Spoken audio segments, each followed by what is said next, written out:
Money thinking for people choosing a non-regular path. ಪರ್ಯಾಯ ಮಾರ್ಗವನ್ನು ಆಯ್ಕೆ ಮಾಡುವ ಜನರಿಗೆ ಹಣದ ಚಿಂತನೆ. ನೀವು ಸರ್ಕಾರಿ ಕೆಲಸಕ್ಕೆ ಸೇರ್ದ ಅಥವಾ ಸಾಫ್ಟ್ವೇರ್ ಕಂಪನಿಗೆ ಹೋಗದ ನಿಮ್ಮದ ಆದ ಒಂದು ವಿಭಿನ್ನ ಹಾದಿ ಹಿಡಿದಿದ್ದೀರಿ ಅಂತ ಇಟ್ಕೊಳ್ರಿ. ಆಗ ನಿಮ್ಮ ಸುತ್ತಮುತ್ತಲಿನವರು ಕೇಳುವುದು ಒಂದ ಪ್ರಶ್ನೆ, ಅದ್ರಾಗ ದುಡ್ಡು ಜಾಸ್ತಿ ಬರುತ್ತಾ ಅಂತ ಹೇಳಿ. ಸಾಂಪ್ರದಾಯಿಕ ಕೆಲಸದಾಗ ಸಂಬಳದ ಭರವಸೆ ಇರ್ತದ, ಆದ್ರ ವಿಭಿನ್ನ ಹಾದಿಯೊಳಗ ಹಣದ ಹರಿವು ಅಂದ್ರೆ ಕ್ಯಾಶ್ ಫ್ಲೋ ಅನಿಶ್ಚಿತ ಆಗಿರ್ತದ, ಅನ್ಸರ್ಟನ್ ಆಗಿರ್ತದ.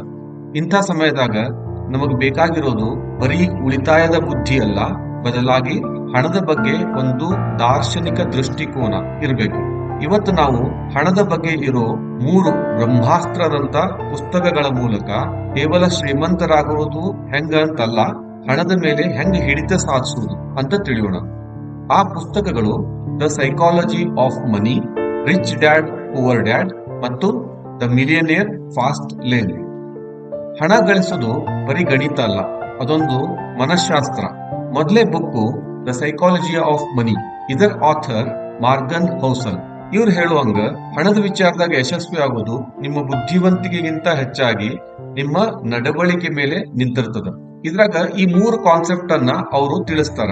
ಸಾಕು ಎನ್ನುವ ಅರಿವು, ದ ಕಾನ್ಸೆಪ್ಟ್ ಆಫ್ ಇನಫ್. ವಿಭಿನ್ನ ಹಾದಿಯಲ್ಲಿ ಇರುವವರು ಆರಂಭದಾಗ ಕಡಿಮೆ ಹಣ ಗಳಿಸಬಹುದು, ಆದ್ರ ನಮ್ಗ ಬೇರೆದವ್ರ ಜೊತೆ ಹೋಲಿಕೆ ಮಾಡೋ ಒಂದು ಅಭ್ಯಾಸ ಶುರುವಾಗ್ತದೆ. ಮಾರ್ಗನ್ ಹೇಳ್ತಾರ, ಅಪಾಯಕಾರಿ ವಿಷಯ ಏನಂದ್ರ ಬೇರೆಯವರ ಶ್ರೀಮಂತಿಕೆ ನೋಡಿ ನಮ್ಮ ಗುರಿಯನ್ನ ಬದಲಿಸುವುದು. ಅಂದ್ರ ಬೇರೆದವ್ರಿಗೆ ಆ ಕೆಲಸ ಮಾಡೋದ್ರಿಂದ ಜಾಸ್ತಿ ದುಡ್ಡು ಬರ್ತದ ನನಗಿಂತಾನು, ಅದಕ್ಕಾಗಿ ನಾನು ಮಾಡ್ತಾ ಇರೋ ಕೆಲಸ ಸರಿ ಇಲ್ಲ ಅಂತ ಹೇಳಿ ನಮ್ಮ ಗುರಿಯನ್ನ ನಾವು ಯಾವಾಗ ಚೇಂಜ್ ಮಾಡ್ತೀವಿ ಆವಾಗ ನಮ್ಗ ಅಪಾಯ ಅದ ಅಂತ ಅರ್ಥ.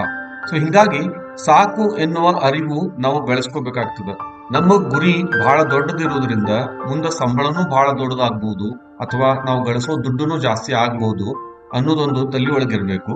ಹಂಗಾಗಿ ನಾವು ಇವತ್ತ ಎಷ್ಟು ಗಳಿಸ್ತಾ ಇದ್ದೀವಿ ಅಷ್ಟ ನಮಗ ಸಾಕು ಅನ್ನೋ ಒಂದು ಮನೋಭಾವ ಬೆಳೆಸ್ಕೋಬೇಕು. ಎರಡನೇದ್ದು, ಸ್ವಾತಂತ್ರ್ಯವೇ ಅಸಲಿ ಶ್ರೀಮಂತಿಕೆ. ಶ್ರೀಮಂತಿಕೆ ಅಂದ್ರ ಕಣ್ಣಿಗೆ ಕಾಣುವ ಬಂಗಲೆ ಅಥವಾ ಕಾರು ಅಲ್ಲ. ನಿಮಗೆ ಇಷ್ಟ ಬಂದ ಕೆಲಸನ ಇಷ್ಟ ಬಂದ ಸಮಯದಾಗ ಇಷ್ಟ ಬಂದವರ ಜೊತೆಗೆ ಮಾಡಲು ನಿಮಗ ಅಧಿಕಾರ ಇರ್ತದ, ಅದ ಅಸಲಿ ಸಂಪತ್ತು. ಪರ್ಯಾಯ ವೃತ್ತಿ ಮಾರ್ಗ ಹಿಡಿದವರಿಗೆ ಈ ಸ್ವಾತಂತ್ರ್ಯವೇ ಅತಿ ದೊಡ್ಡ ಆಸ್ತಿ. ಮೂರನೇದ್ದು, ಸಂಯುಕ್ತ ಬೆಳವಣಿಗೆ, ಕಂಪೌಂಡಿಂಗ್. ಇದು ಬರೀ ಇನ್ವೆಸ್ಟ್ಮೆಂಟ್ ಮಾತ್ರ ಅಲ್ಲ, ನಿಮ್ಮ ಸ್ಕಿಲ್ಗಳಿಗೂ ಅನ್ವಯಿಸ್ತದ. ಆರಂಭದಾಗ ಫಲಿತಾಂಶ ಶೂನ್ಯ ಇರಬಹುದು, ಆದ್ರ ತಾಳ್ಮೆ ಕಳೆದುಕೊಳ್ಳದ ಕೆಲಸ ಮಾಡುವುದ್ರಾಗನ ಇಲ್ಲಿಯ ದೊಡ್ಡ ಗೆಲುವು. ಎರಡನೇ ಪುಸ್ತಕ ನೋಡೋಣ, ಅದು ರಿಚ್ ಡ್ಯಾಡ್ ಪುವರ್ ಡ್ಯಾಡ್. ಇದರ ಲೇಖಕ ರಾಬರ್ಟ್ ಕಿಯೋಸಾಕಿ. ಇದು ಜಗತ್ನಾಗಿನ ಬಹಳಷ್ಟು ಮಾರಾಟ ಆಗಿರೋ ಬುಕ್ಗಳಲ್ಲಿ ಒಂದು. ರಾಬರ್ಟ್ ಕಿಯೋಸಾಕಿ ಈ ಪುಸ್ತಕದಾಗ 2 ಮುಖ್ಯ ಪದಗಳ ನಡುವಿನ ವ್ಯತ್ಯಾಸ ಜಗತ್ತಿಗೆ ಪರಿಚಯಿಸ್ತಾರ. ಒಂದನೇದ್ದು ಆಸ್ತಿ ಅಂದ್ರ ಅಸೆಟ್, ಎರಡನೇದ್ದು ಲಯಬಿಲಿಟಿ ಅಂದ್ರ ಹೊಣೆಗಾರಿಕೆ. ಆಸ್ತಿ ಮತ್ತು ಹೊಣೆಗಾರಿಕೆ, ಯಾವುದು ನಿಮ್ಮ ಜೇಬಿಗೆ ಹಣ ತಂದು ಹಾಕ್ತದನೋ ಅದು ಆಸ್ತಿ, ಯಾವುದು ನಿಮ್ಮ ಜೇಬಿನಿಂದ ಹಣ ಹೊರಗೆ ಎಳಿತದನೋ ಅದು ಹೊಣೆಗಾರಿಕೆ. ಈಗ ನೀವು ಪ್ಲಾಟ್ ತಗೊಂಡು ಇನ್ವೆಸ್ಟ್ಮೆಂಟ್ ಮಾಡಿದ್ರ ಅದು ನಿಮ್ಮ ಆಸ್ತಿ ಆಗ್ತದ, ಆದ್ರೆ ಅದನ್ನ ನೀವು ಕಾರ್ ತಗೊಂಡು ಅಥವಾ ಮೊಬೈಲ್ ತಗೊಂಡ್ರ ಇವೆಲ್ಲ ಲಯಬಿಲಿಟಿ ಆಗ್ತವ. ಯಾಕಂದ್ರ ಕಾರು ಮೊಬೈಲು ನಿಮಗೆ ದುಡ್ಡು ತಂದು ಕೊಡುದಿಲ್ಲ, ಆದ್ರ ಪ್ಲಾಟ್ ನೀವು ಮಾರಿದಾಗ ನಿಮ್ಮ ಹಣ 2 ಪಟ್ಟು 3 ಪಟ್ಟು ಆಗಿ ನಿಮ್ಗೆ ಜಾಸ್ತಿ ಹಣ ಸಿಗ್ಬಹುದು. ಎರಡನೇದ್ದು, ಹಣಕ್ಕಾಗಿ ಕೆಲಸ ಮಾಡಬೇಡ್ರಿ. ರಾಬರ್ಟ್ ಕಿಯೋಸಾಕಿ ಹೇಳ್ತಾರ, ಮಧ್ಯಮ ವರ್ಗದವರು ಸಂಬಳಕ್ಕಾಗಿ ಕೆಲಸ ಮಾಡ್ತಾರೆ, ಆದ್ರೆ ಶ್ರೀಮಂತರು ಆಸ್ತಿಗಳನ್ನ ನಿರ್ಮಿಸ್ಲಿಕ್ಕೆ ಕೆಲಸ ಮಾಡ್ತಾರೆ. ಆ ಹಣನ ನಿಮಗಾಗಿ ಕೆಲಸ ಮಾಡುವಂತ ಸಿಸ್ಟಮ್ ಅಥವಾ ಇನ್ವೆಸ್ಟ್ಮೆಂಟ್ ಮಾಡೋದನ್ನ ಕಲೀರಿ ಅಂತ ಹೇಳಿ ಈ ಪುಸ್ತಕದಾಗ ಅವರು ವಿವರಿಸಿ ಹೇಳ್ತಾರ. ಮೂರನೇದ್ದು, ಕಲೀಲಿಕ್ಕೆ ಕೆಲಸ ಮಾಡ್ರಿ ಅಂತ ಹೇಳ್ತಾರ. ನೀವು ಹೊಸ ಹಾದಿಯಲ್ಲಿದ್ದಾಗ ಸಂಬಳ ಕಡಿಮೆ ಇದ್ರೂ ಅಡ್ಡಿ ಇಲ್ಲ, ಆದ್ರೆ ನಿಮ್ಗೆ ಯಾವ ಕೌಶಲ ಸಿಗ್ತದ, ಯಾವ ಸ್ಕಿಲ್ ಸಿಗ್ತದ, ಏನ್ ಕಲೀಲಿಕ್ಕೆ ಸಿಗ್ತದ ಅನ್ನೋದು ಮುಖ್ಯ. ಹಣಕ್ಕಿಂತ ಹೆಚ್ಚಾಗಿ ಕೌಶಲ ಎಂಬ ಆಸ್ತಿಯನ್ನ ನೀವು ಮೊದಲು ಬೆಳೆಸ್ಕೋಬೇಕು. ಆ ಕೌಶಲವೇ ಮುಂದ ದೊಡ್ಡ ಮಟ್ಟದ ಹಣ ತರ್ತದೆ. ಮೂರನೇ ಪುಸ್ತಕ ದ ಮಿಲಿಯನೇರ್ ಫಾಸ್ಟ್ ಲೇನ್. ಇದರ ಲೇಖಕ MJ ಡಿಮಾರ್ಕೋ. ಡಿಮಾರ್ಕೋ ಅವರು ಸಮಾಜವನ್ನ 3 ಹಾದಿಗಳಾಗಿ ವಿಂಗಡಿಸ್ತಾರ. ನಿಮ್ಮ ಸಮಯವನ್ನ ನೀವು ಹಣಕ್ಕೆ ಮಾರ್ತಿದ್ದೀರಿ ಅಂತಂದ್ರ ನೀವು ಸ್ಲೋ ಲೇನ್ ಅಲ್ಲಿ ಇದ್ದೀರಿ ಅಂತ ಅರ್ಥ. ನೀವು ಯಾವ ನೌಕರಿ ಮಾಡ್ತೀರಿ, ಯಾವ ನೌಕರಿಗಾಗಿ ನೀವು ಟೈಮ್ ಕೊಡ್ತೀರಿ, ಆ ಟೈಮ್ ಬದಲಾಗಿ ನಿಮ್ಗೆ ಸಂಬಳ ಸಿಗ್ತದ, ಅವೆಲ್ಲ ಸ್ಲೋ ಲೇನ್. ಅಂದ್ರೆ ಮಂದಗತಿಯಲ್ಲಿ ಚಲಿಸುವ ಲೇನ್ಗಳು. ಅವರು 2 ಕಾನ್ಸೆಪ್ಟ್ ಇಲ್ಲಿ ವಿವರಿಸ್ತಾರ. ಒಂದನೇದ್ದು ಹೈ ಲಿವರೇಜ್ ಅವಕಾಶಗಳು.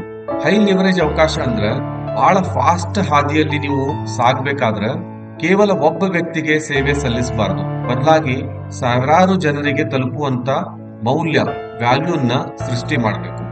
ಅಂದ್ರೆ ನೀವು ಕೆಲಸ ಮಾಡಿದ್ದು ಬರೀ ನಿಮಗಿಷ್ಟ ಅಥವಾ ನಿಮ್ಮ ಪರಿವಾರಕ್ಕಿಷ್ಟ ಸಹಾಯ ಆಗದೇನೆ ಎಷ್ಟು ಜನರಿಗೆ ನೀವು ಜಾಸ್ತಿ ನಿಮ್ಮ ವ್ಯಾಲ್ಯೂ ಕೊಡ್ಲಿಕ್ಕೆ ಆಗ್ತದ ಅಂತ ಅವಕಾಶಗಳನ್ನ ನೀವು ಪಡೆದುಕೋಬೇಕು. ಎರಡನೇ ಕಾನ್ಸೆಪ್ಟು ಸೆನ್ಸ್ ಫ್ರೇಮ್ ವರ್ಕ್. ಇದ್ರಾಗ ಇವ್ರು ಹೇಳುದು, ನಿಮ್ಮ ಕೆಲಸದಾಗ ಕಂಟ್ರೋಲ್ ಇರಲಿ, ಪ್ರತಿಯೊಬ್ಬರೂ ಸುಲಭವಾಗಿ ಮಾಡುವ ಕೆಲಸವನ್ನಲ್ಲದೆ ಕಷ್ಟವಿರುವ ಹಾದಿಯನ್ನ ಆರಿಸಿ ಸಮಾಜದ ಅಗತ್ಯವನ್ನ ಪೂರೈಸಿ ನೀವು ಕೆಲಸ ಮಾಡದಿದ್ರೂ ಹಣ ಬರುವಂತ ವ್ಯವಸ್ಥೆಯನ್ನ ರೂಪಿಸಿ ಮತ್ತ ಜಗತ್ತಿಗೆ ತಲುಪುವಷ್ಟು ಬೆಳೆಯುವುದು. ಇದಕ್ಕ ಸೆಂಟ್ಸ್ ಫ್ರೇಮ್ ವರ್ಕ್ ಅಂತಾರ. CENT. ಸೆಂಟ್ ಅಂದ್ರ ಸಿ ಫಾರ್ ಕಂಟ್ರೋಲ್, ಅಂದ್ರ ನಿಯಂತ್ರಣ. ನಿಮ್ಮ ಆದಾಯದ ಮೇಲೆ ನಿಮ್ಗೆ ಎಷ್ಟು ಹತೋಟಿ ಅದ. ಉದಾಹರಣೆಗೆ ನೀವು ಬರೇ ಯೂಟ್ಯೂಬ್ ನಂಬಿ ಬಿಸ್ನೆಸ್ ಮಾಡ್ತಿದ್ರ ಅಥವಾ ಫೋಟೋಗ್ರಾಫಿನ ನಂಬಿ ಬಿಸ್ನೆಸ್ ಮಾಡ್ತಿದ್ರ, ಒಂದ್ ದಿವಸ ಆ ಫೋಟೋಗ್ರಫಿ ಅಥವಾ ಯೂಟ್ಯೂಬ್ ಅವು ತಮ್ಮ ರೂಲ್ಸ್ ಚೇಂಜ್ ಮಾಡಿದ್ರ ಅಥವಾ ಏನೋ ಬೇರೆ ಟೆಕ್ನಾಲಜಿ ಬಂದ್ರ ನಿಮ್ಮ ಆದಾಯ ನಿಂತು ಹೋಗ್ಬಹುದು. ಹಂಗಾಗಿ ನಿಮ್ಮದೇ ಆದ ಒಂದು ವೆಬ್ಸೈಟ್, ಇಮೇಲ್ ಲಿಸ್ಟ್ ಅಥವಾ ಬ್ರ್ಯಾಂಡ್ ಇರಬೇಕು. ಅಥವಾ ಫೋಟೋಗ್ರಾಫಿ ಒಳಗ ಹೊಸ ಟೆಕ್ನಾಲಜಿ ಏನ್ ಬರ್ತಾವ, AI ನ ಹೆಂಗ್ ಯೂಸ್ ಮಾಡ್ಕೋಬೇಕು, ಅವನ್ನೆಲ್ಲ ನೀವು ಕಂಟ್ರೋಲ್ ಇಟ್ಕೊಂಡು ಕಲಿತಾ ಹೋಗ್ಬೇಕು. ಬೇರೆಯವರ ಜಾಗದಲ್ಲಿ ನಿಮ್ಮ ಸಾಮ್ರಾಜ್ಯ ಕಟ್ಟಬೇಡಿ ಅನ್ನೋದ ಇದ್ರದ್ದು ಸಾರಾಂಶ. ಅಂದ್ರ ಎಂಟ್ರಿ, ಪ್ರವೇಶದ ಮಿತಿ. ಒಂದು ಕೆಲಸ ಅಥವಾ ಬಿಸ್ನೆಸ್ ಮಾಡೋದು ಎಷ್ಟು ಸುಲಭ ಇರ್ತದೋ ಅಲ್ಲಿ ಹಣ ಗಳಿಸೋದು ಅಷ್ಟ ಕಷ್ಟ. ಯಾಕಂದ್ರ ಅಲ್ಲಿ ಸ್ಪರ್ಧೆ ಇರ್ತದ. ಎಲ್ಲರೂ ಮಾಡೋ ಕೆಲಸನ ನೀವು ಮಾಡಿದ್ರ ನಿಮ್ಗ ಬೆಲೆ ಸಿಗುದಿಲ್ಲ. ಎಲ್ಲಿ ಎಂಟ್ರಿ ಬ್ಯಾರಿಯರ್ ಇರ್ತದ, ಅಂದ್ರ ಪ್ರವೇಶಿಸಲು ಎಲ್ಲಿ ಕಷ್ಟ ಇರ್ತದೋ ಅಥವಾ ವಿಶೇಷ ಕೌಶಲ್ಯವನ್ನ ಉಪಯೋಗ ಮಾಡಿಕೊಂಡು ನೀವೆಲ್ಲಿ ಪ್ರವೇಶಿಸಲಿಕ್ಕೆ ಸಾಧ್ಯ ಆಗ್ತದೋ ಅಂಥ ಜಾಗದಾಗ ಲಾಭ ಜಾಸ್ತಿ ಇರ್ತದ.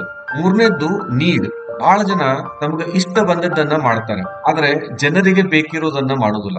ದುಡ್ಡು ನಿಮ್ಮ ಪ್ಯಾಷನ್ ಅಥವಾ ಆಸಕ್ತಿಗೆ ಬರುದಿಲ್ಲ, ಅದು ಜನರ ಅಗತ್ಯಕ್ಕೆ ಬರ್ತದ. ನೀವೆಷ್ಟು ಜನರ ಸಮಸ್ಯೆಗಳನ್ನ ಬಗೆಹರಿಸ್ತಿರೋ ಅಷ್ಟು ಹಣ ನಿಮ್ಮನ್ನ ಹುಡ್ಕೊಂಡು ಬರ್ತದ. ನನಗೇನು ಲೈಕು ಅನ್ನೋದಕ್ಕಿಂತ ಜನರಿಗೆ ಏನ್ ಬೇಕು ಅನ್ನೋದು ಯೋಚಿಸುವುದ ಅಸಲಿ ಬಿಸ್ನೆಸ್. ಅಂದ್ರ ಟೈಮ್, ಸಮಯದ ಸ್ವಾತಂತ್ರ್ಯ. ನಿಮ್ಮ ಕೆಲಸಕ್ಕೂ ನಿಮ್ಮ ಸಮಯಕ್ಕೂ ಸಂಬಂಧ ಇರಬಾರ್ದು. ನೀವು ದಿನ 10 ಗಂಟೆ ಕೆಲಸ ಮಾಡಿದ್ರೆ ಮಾತ್ರ ಹಣ ಬರ್ತದ ಅಂದ್ರ ಅದು ಫಾಸ್ಟ್ ಲೇನ್ ಅಲ್ಲ. ನೀವು ಮಲಗಿದ್ದಾಗ್ಲೂ ಕೂಡ ಅಥವಾ ಪ್ರವಾಸ ಮಾಡ್ಬೇಕಾದ್ರೂ ಹಣ ತಂತಾನೆ ಹರಿದು ಬರ್ಬೇಕು. ಅದಕ್ಕಂತ ಹೇಳಿ ಒಂದು ಸಿಸ್ಟಮ್ ಅಥವಾ ಸಾಫ್ಟ್ವೇರ್ ಅಥವಾ ಕಂಟೆಂಟ್ ಇರಬೇಕು. ಆ ಸಮಯ ನಿಮ್ಮ ಮಿತಿ ಆಗ್ಬಾರ್ದು. ಸೆನ್ಸ್ ಒಳಗ ಎಸ್ ಅಂದ್ರ ಸ್ಕೇಲ್, ಅಂದ್ರ ವ್ಯಾಪ್ತಿ ಅಥವಾ ಪ್ರಮಾಣ. ನಿಮ್ಮ ಕೆಲಸ ಎಷ್ಟು ಜನರಿಗೆ ತಲುಪಬಹುದು. ನೀವು ಒಂದು ಹಳ್ಳಿಯೊಳಗೆ ಒಂದು ಸಣ್ಣ ಅಂಗಡಿ ಇಟ್ರ ನಿಮ್ಮ ವ್ಯಾಪ್ತಿ ಆ ಹಳ್ಳಿಗೆ ಮಾತ್ರ ಸೀಮಿತ. ಆದ್ರ ಅದ ನೀವು ಆನ್ಲೈನ್ ಕೋರ್ಸ್ ಅಥವಾ ಪ್ರಾಡಕ್ಟ್ ಮಾಡಿದ್ರ ಅದನ್ನ ಇಡೀ ಜಗತ್ತಿಗೆ ತಲುಪಿಸಬಹುದು. ನಿಮ್ಮ ವ್ಯಾಪ್ತಿ ಎಷ್ಟು ದೊಡ್ಡದು ನಿಮ್ಮ ಆದಾಯವೂ ಅಷ್ಟ ದೊಡ್ಡದಾಗ್ತದೆ. ಸೊ ಈ ಸೆಂಟ್ಸ್ ಕಾನ್ಸೆಪ್ಟ್ ಅನ್ನ MJ ಡಿಮಾರ್ಕೋ ಎಕ್ಸ್ಪ್ಲೇನ್ ಮಾಡ್ತಾರೆ. ಇನ್ನು ನಾವು ವ್ಯಾಲ್ಯೂ ಡೆನ್ಸಿಟಿ ನೋಡೋಣ, ಅಂದ್ರ ಮೌಲ್ಯದ ಸಾಂದ್ರತೆ. ಈ ಜಗತ್ತು ಬರೀ ಶ್ರಮಕ್ಕ ಹಣ ಕೊಡುದಿಲ್ಲ, ಅದು ಮೌಲ್ಯದ ಸಾಂದ್ರತೆಗೆ ಬೆಲೆ ಕೊಡ್ತದ. ಒಬ್ಬ ಸರ್ಜನ್ 15 ನಿಮಿಷ ಆಪರೇಷನ್ಗೆ ಲಕ್ಷಾಂತರ ರೂಪಾಯಿ ಚಾರ್ಜ್ ಮಾಡ್ತಾರ. ಯಾಕಂದ್ರ ಅವರ ಆ 15 ನಿಮಿಷದಾಗ 20 ವರ್ಷಗಳ ಕಠಿಣ ಶ್ರಮ ಮತ್ತು ಅಪರೂಪದ ಕೌಶಲ ಇರ್ತದೆ. ನೀವು ಆರಿಸಿಕೊಂಡಿರೋ ಹಾದಿಯೊಳಗ ಈ ಮೌಲ್ಯವನ್ನ ಹೆಂಗ್ ಹೆಚ್ಚಿಸಿಕೊಳ್ಬಹುದು ಅಂತ ನೀವು ಯೋಚಿಸ್ರಿ. ನೀವು ಎಷ್ಟು ಜನರ ಸಮಸ್ಯೆಯನ್ನ ಪರಿಹರಿಸಬಲ್ಲಿರೋ ಅಷ್ಟು ವೇಗವಾಗಿ ನೀವು ಹಣದ ಹರಿವನ್ನ ಹೆಚ್ಚಿಸಿಕೊಳ್ಬಹುದು. ನಿಮ್ಮ ಕೆಲಸ ಜನರ ಜೀವನದಾಗ ಉತ್ತಮ ಬದಲಾವಣೆ ತಂದ್ರ ಹಣ ತನ್ನಷ್ಟಕ್ಕೆ ತಾನ ಬರ್ತದೆ. ಈಗ ನೀವು ಫ್ರೆಶ್ ಆಗಿ ಕಾಲೇಜಿಂದ ಹೊರಗಡೆ ಬಂದ್ರ ಅಥವಾ ಇನ್ನೂ ಕಲಿತಾ ಇದ್ರ ಇನ್ನು ಮುಂದೆ ನಾನು ಹೆಂಗ್ ಫ್ರೆಶ್ ಆಗಿ ಸ್ಟಾರ್ಟ್ ಮಾಡ್ಬೇಕು, ಜೀವನದಾಗ ಮೊದಲೇ ಹೆಜ್ಜೆ ಹೆಂಗಿಡ್ಬೇಕು ಅಂತ ಅನ್ಕೊಂಡ್ರ ಒಂದು ಕಿವಿ ಮಾತು. ಆರಂಭದಾಗ ಹಣದ ಜೊತೆ ನಿಮ್ಮ ಸಂಬಂಧ ಹೆಂಗಿರ್ತದೋ ಅದು ನಿಮ್ಮ ಮುಂದಿನ 20 ವರ್ಷಗಳ ಯಶಸ್ಸನ್ನ ನಿರ್ಧರಿಸ್ತದ. ನೀವು ಮೊದಲೇದಾಗಿ ಕಲಿಕೆ ಮೇಲೆ ಹೂಡಿಕೆ ಮಾಡ್ರಿ. ನಿಮ್ಮ ವೃತ್ತಿ ಜೀವನದ ಮೊದಲನೇ 2-3 ವರ್ಷ ಹಣ ಮಾಡೋದಕ್ಕಲ್ಲ, ಆದ್ರ ಕಲಿಯುವುದಕ್ಕಾಗಿ ಇರ್ಲಿ. ನೀವು ಕಲಿತಿರೋ ವಿಷಯ ಮುಂದೆ ನಿಮಗ ಕೋಟಿಗಟ್ಟಲೆ ಹಣ ತಂದುಕೊಡು ಬಂಡವಾಳ ಆಗಬಹುದು. ಎರಡನೇದಾಗಿ ಲೈಫ್ ಸ್ಟೈಲ್ ಕ್ರೀಪ್ ಅಂತಂದ್ರ ಸ್ವಲ್ಪ ಹಣ ಕೈಗೆ ಬಂದ್ಮೇಲೆ ಹೊಸ ಮೊಬೈಲ್ ಅಥವಾ ಹೊಸ ಬೈಕ್ ತಗೊಳ್ಳೋದು, ಕಾರ್ ತಗೊಳ್ಳೋದು ಅಥವಾ ಇನ್ಯಾವುದಕ್ಕೋ ಖರ್ಚು ಮಾಡುದು, ಅದು ಅತಿ ದೊಡ್ಡ ತಪ್ಪು. ನಿಮ್ಮ ಗಳಿಕೆಯ ಮೊದಲ ಭಾಗ ನಿಮ್ಮ ಕೆಲಸಕ್ಕೆ ಬೇಕಾದ ಉಪಕರಣ ಅಥವಾ ಇನ್ನೂ ಸ್ಕಿಲ್ ಜಾಸ್ತಿ ಮಾಡ್ಕೊಳ್ಳಿಕ್ಕೆ ಯಾವ್ದಾದ್ರು ಕೋರ್ಸು, ಇದ್ರ ಮೇಲೆ ಹೂಡಿಕೆ ಮಾಡಿ. ಮೂರನೇದ್ದು ದೂರದೃಷ್ಟಿಯ ನಡವಳಿಕೆ, ಡಿಲೇಡ್ ಗ್ರಾಟಿಫಿಕೇಶನ್. ಈಗೊಂದು ಇನ್ಸ್ಟಂಟ್ ಗ್ರಾಟಿಫಿಕೇಶನ್ ಅಂತ ಇರ್ತದ, ಇನ್ನೊಂದು ಡಿಲೇಡ್ ಗ್ರಾಟಿಫಿಕೇಶನ್. ಇನ್ಸ್ಟಂಟ್ ಗ್ರಾಟಿಫಿಕೇಶನ್ ಅಂತಂದ್ರೇನು? ಈಗ ನಾವು ಎಲ್ಲೋ ಒಂದ್ ಕಡೆ ಪಬ್ಬಿಗೆ ಹೋಗ್ಬೇಕಾಗ್ಯದ, ರೆಸ್ಟೋರೆಂಟಿಗೆ ಹೋಗ್ಬೇಕಂತ ಮನಸ್ಸಾಗ್ಯದ, ಏನೋ ತಿನ್ಬೇಕಂತ ಅನಿಸ್ತದ, ಯಾವ್ದೋ ಒಂದು ಮೊಬೈಲ್ ತಗೋಬೇಕು ಅಥವಾ ಇನ್ಯಾವುದೋ ಗ್ಯಾಜೆಟ್ ತಗೋಬೇಕು, ಮೂವಿಗೆ ಹೋಗ್ಬೇಕು.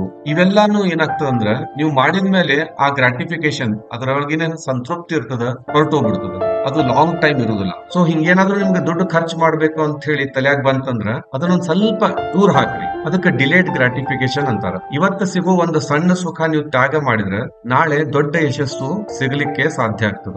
ನಿಮ್ಮ ಸ್ನೇಹಿತರನ್ನ ನೋಡಿ ಯಾರು ಮಜಾ ಮಾಡ್ತಿರ್ತಾರ ಅಂತವ್ರನ್ನ ನೋಡಿ ಅಸೂಯೆ ಪಡ್ಲಿಕ್ಕೆ ಹೋಗ್ಬೇಡ್ರಿ. ಯಾಕಂದ್ರೆ ಈಗ ನೀವು ಮಾಡ್ತಾ ಇರೋ ತ್ಯಾಗ ಮುಂದೆ ನಿಮ್ಗ ಅವರು ಕನಸಲ್ಲೂ ಕಾಣದಂತ ಆರ್ಥಿಕ ಸ್ವಾತಂತ್ರ್ಯವನ್ನ ನೀಡ್ತದ. ನಾಲ್ಕನೇದ್ದು, ಹಣದ ಮೇಲಿನ ಭಯ ಹೋಗ್ಲಾಡ್ಸ್ರಿ. ಹಣ ನಿಮ್ಮ ಮಾಲೀಕ ಆಗ್ಬಾರ್ದು, ಅದು ನಿಮ್ಮ ಗುರಿಯನ್ನ ತಲುಪಲಿಕ್ಕೆ ಸಹಾಯ ಮಾಡೋ ಒಂದು ನಿಷ್ಠಾವಂತ ಸೇವಕ ಆಗ್ಬೇಕು. ಸೊ ನಿಮ್ಮ ಹಣದ ಮೇಲಿನ ರಿಲೇಶನ್ಶಿಪ್ ಹೆಂಗಿರ್ತದ ಅದನ್ನ ನೀವು ಡಿಫೈನ್ ಮಾಡಿ ನಿಮ್ಮ ವೃತ್ತಿ ಜೀವನವನ್ನ ನೀವು ಆರಿಸ್ಕೊಡ್ರಿ. ನೀವು ಪರ್ಯಾಯ ವೃತ್ತಿ ಮಾರ್ಗವನ್ನ ಆರಿಸ್ಕೊಂಡಿದ್ದೀರಾ ಅಂದ್ರ ನೀವು ಈಗಾಗ್ಲೇ ಬಹಳ ಧೈರ್ಯವಂತರು.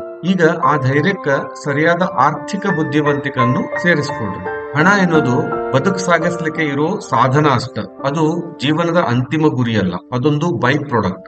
ಸರಿಯಾದ ಆರ್ಥಿಕ ಯೋಚನಾ ಕ್ರಮ ಇದ್ರ ಮಾತ್ರ ನಿಮ್ಮ ವಿಭಿನ್ನ ಹಾದಿ ಶಾಶ್ವತವಾಗಿ ಉಳಿಲಿಕ್ಕೆ ಸಾಧ್ಯ. ನೀವೆಷ್ಟು ಜನರಿಗೆ ಸಹಾಯ ಮಾಡ್ತಿರೋ ಅಷ್ಟು ಹಣ ನಿಮ್ಮನ್ನ ಹುಡುಕೊಂಡು ಬರ್ತದೆ. ಈ ವಿಡಿಯೋ ಇಷ್ಟ ಆದ್ರೆ ಲೈಕ್ ಮಾಡ್ರಿ, ಬೇರೆದವ್ರ ಜೊತೆಗೂ ಹಂಚ್ಕೊಡ್ರಿ. ಇಂಥ ವಿಡಿಯೋಗಳನ್ನ ನೋಡ್ತಾ ಇರ್ಲಿಕ್ಕೆ ನಮ್ಮ ಚಾನೆಲ್ ಅನ್ನ ಸಬ್ಸ್ಕ್ರೈಬ್ ಮಾಡ್ರಿ. ಜೈ ಹಿಂದ್, ಜೈ ಕರ್ನಾಟಕ.